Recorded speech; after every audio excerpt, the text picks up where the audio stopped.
Le point média de ce mercredi 22 avril, les amis, bonsoir à toutes et à tous, soyez les bienvenus à la maison. Opération confinement, le visage qui fait le buzz média aujourd'hui, c'est Alexander Čeferin, le patron de l'UEFA. C'est clair, il veut jouer les deux finales de Coupe d'Europe. Le 27 août, la finale de la Ligue Europa. Le 29 août, la finale de la Ligue des Champions. Pour ce faire, je vous l'ai annoncé hier, il a passé un petit coup de fil aux 55 secrétaires généraux des fédérations membres de l'UEFA pour un projet dingue, selon la presse belge. Pour un projet coûte que coûte, selon la presse espagnole. C'est très simple. Il a dit aux fédérations, soit vous finissez vos championnats, soit l'UEFA prendra le pas sur les classements des différents championnats qui ne seront pas tenus en compte. On prendra en compte le classement, le coefficient UEFA. Attention, et ce n'est pas du tout la même chose. Je vous donne pour exemple ce qui se passe en Angleterre. La joie d'Arteta et d'Arsenal et les lamentations de Brendan Rodgers, le coach de Leicester. Explication, regardez en chiffres. Voici le classement actuel de la Première Ligue.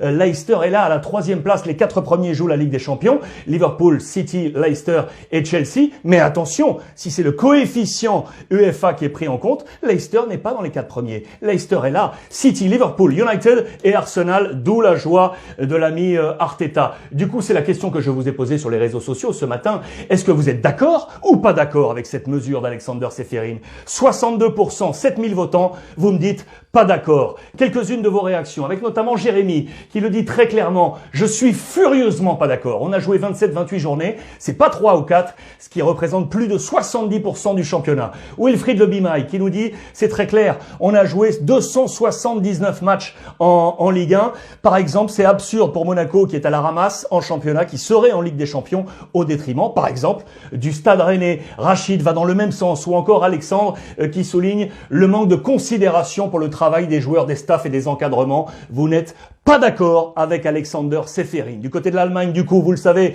éventuellement, on se prépare à cette reprise qui semble imminente. Les matchs seraient à huis clos. Attention, ce qui serait un gros coup dur pour le Borussia Dortmund. Vous le savez, la force du public du Borussia, c'est le stade où il y a le plus d'ambiance. C'est très clairement la meilleure équipe à domicile, le plus de buts marqués, le moins de buts concédés, 4 points d'écart seulement avec le Bayern Munich. Du coup, on comptait sur ces matchs à domicile. 1, 2, 3, 4, 5. 5 matchs à domicile, alors que le Bayern, il n'en reste plus que 4. Le Borussia voulait faire la différence avec ces matchs à domicile. C'est le stade le plus bruyant, je vous l'ai dit. Du coup, Lucien Favre va organiser tous les entraînements maintenant sur ce stade vide pour que les joueurs s'acclimatent à cette ambiance. Du côté de la Serie A, ça y est également, on a donné le hockey à l'unanimité pour lancer la relance. C'est le patron de la Serie A ici qui est content, vous pouvez l'imaginer, Paolo Del Pino. Attention parce que bien entendu, il y a cette épée de Damoclès de l'UEFA au-dessus de sa tête.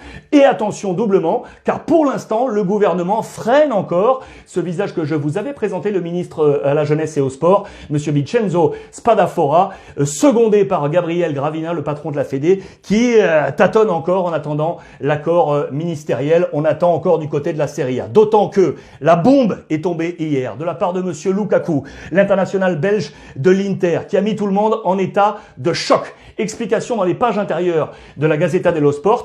Instagram partagé avec la compagne de Mertens, son coéquipier compatriote de la sélection belge. Et durant ce live Instagram, il a annoncé, écoutez bien, que l'Inter est parti en vacances une semaine à la fin du mois de décembre. Au retour de ses vacances, 23 des 25 joueurs de l'Inter étaient malades, ça toussait, de la fièvre inhabituelle notamment chez lui, Lukaku. Et pour preuve, écoutez bien, il fait part du match de janvier face à Cagliari, c'était à domicile. Skriniar est sorti à la 17e minute, il ne se sentait pas bien, il était tout près également du malaise. Onde de choc parce que cela veut dire qu'on était prêt et peut-être au courant du côté de l'Italie de ce qui était en train de se passer sans vraisemblablement en connaître réellement les causes. Affaire à suivre avec ce choc Lukaku. En attendant, que fait Zlatan Ibrahimovic alors que ses coéquipiers de Milan, rappelés depuis le 20 avril, sont tous en train de rentrer? Zlatan est toujours en Suède. On attend que monsieur Ibrahimovic rentre avec Milan. Lui, c'est ce qu'il fait. C'est monsieur Highlander, l'ancien gardien du Paris Saint-Germain, Gigi Buffon, pour toujours. Regardez, la la Juve est en train de lui proposer une offre avec une année encore supplémentaire. Ça serait sa 26e année professionnelle. Il serait recordman tout seul. Pour l'instant, avec 25 années, il est avec Maldini et Totti. Une de plus, ça ferait 26. Incroyable, monsieur Gigi Buffon. Lui aussi, le trentenaire, là, l'ami Dzeko, qui se prépare au sacrifice. C'est le mot demandé par l'AS Roma. Il touche actuellement un peu plus de 7 millions d'euros avec bonus du côté de Rome. S'il veut prolonger un an de plus avec l'AS Roma, il faudra baisser ses émoluments pour rester du côté de Rome. En parlant d'attaquants et de contrats, sachez que Marega, le natif des Ulysses en France, l'international malien de Porto, il lui reste encore un an de contrat. On est en discussion.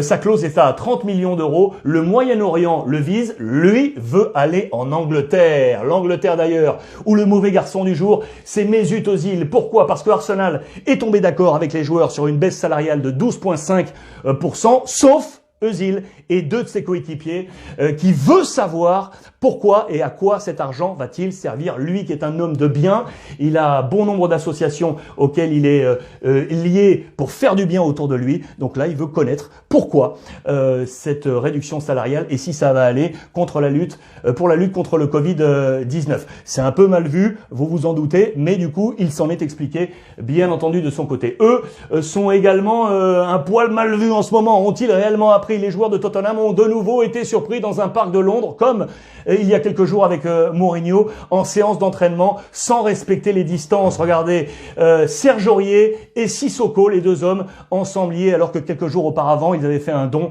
pour lutter contre le Covid-19.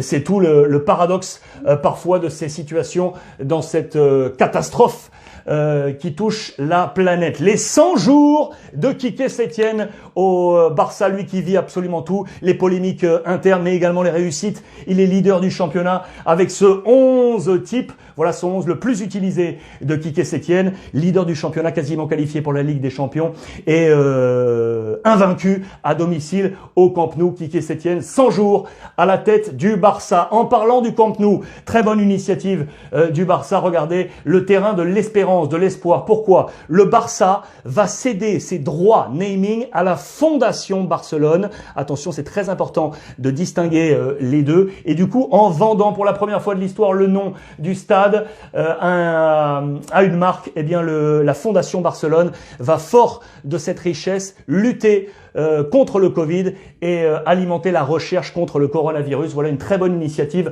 lancée par le Barça. Vous avez demandé la presse quotidienne régionale. De nouveau, la voici. Regardez où je vous emmène aujourd'hui, les amis. À commencer ici par Saint-Rémy-de-Provence, dans les colonnes des confrères de La Provence. Jordan Ferry, le joueur montpelliérain, qui a grandi du côté de Saint-Rémy-de-Provence. Son grand-père est dans un EHPAD sur place et du coup, pour soutenir les soignants, il a fait un chèque de 10 000 euros, à la fois pour les soignants et pour acheter du matériel pour l'EHPAD. Très bonne initiative de la part du joueur montpelliérain. Je vous emmène également là-bas, tout au bout, à Plougastel, en Bretagne, dans les colonnes du Télégramme, le petit club de Plougastel, avec, regardez-lui, Dimitri Baudouin.